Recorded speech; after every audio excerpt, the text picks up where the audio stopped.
നമ്മള് 17 18 പഠിച്ചല്ലേ കണക്കില്. ഇനി 19 20 പഠിക്കാം.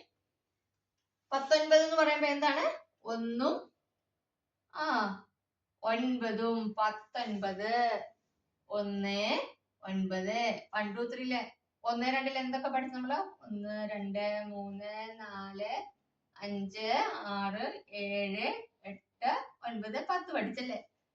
അത് കഴിഞ്ഞ് 11 പഠിച്ചു. 1 1 ചേർന്ന 11 1 2 ചേർന്ന 12 13 14 15 16 17 വരെ നമ്മള് 18 പഠിച്ചല്ലേ? 18 വരെ നമ്മൾ പഠിച്ചു. ഇനി 19 ആണ് പഠിക്കാനുള്ളത്. ഇത് 1 എഴുതി 9 എഴുതിയ 19. 1 എഴുതി 9 എഴുതിയാൽ എന്തായി? 19.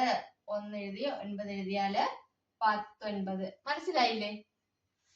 എല്ലാവരും ഒന്ന് എഴുതിക്കേ. 1 എഴുതി 9 എഴുതി. കൂടുതലായിട്ട് പറയണ്ടല്ലോ. ഇനി അടുത്തത് 20.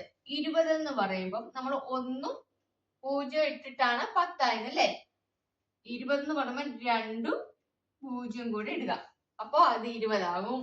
എങ്ങനെയാണ്? 2 0 20 2 0 20 2 0 20. കണ്ടോ? ഇത്രേ ഉള്ളൂ മക്കളെ. ഈസി അല്ലേ? ഈ 21 എന്ന് പറയുമ്പോൾ നമ്മള് 11 1 1 ഇട്ടെങ്കിൽ 21 2 1 ഇടുക. 2 1 എഴുതുക. അതാണ് 21 തൊട്ട് 29 വരെ. 30 വരുമ്പോ 30. അതങ്ങനെ അങ്ങ് പോകും കേട്ടോ. അപ്പൊ നിങ്ങൾ ബേസിക് ആയിട്ട് ഇത്രയും 1 to 10 വരെ കറക്റ്റ് ആയിട്ട് മനസ്സിലാക്കി പഠിച്ചാല് നിങ്ങൾക്ക് ബാക്കി എല്ലാ നമ്പേഴ്സും ഈസി ആയിരിക്കും. അപ്പോ നമ്മള് ഇന്ന് 19 20 പഠിച്ചു. നാളെ 21 22 പഠിക്കാം. ഇത് ചെറിയ നിങ്ങൾക്ക് പെട്ടെന്ന് മനസ്സിലാകുന്നത് കൊണ്ടാണ് അത്ര എക്സ്പ്ലെയിൻ ചെയ്യാത്തത് കേട്ടോ. എല്ലാവരും എഴുതി പഠിക്കണം. 1 മുതൽ 20 വരെ എല്ലാവരും എഴുതി പഠിക്കണം കേട്ടോ.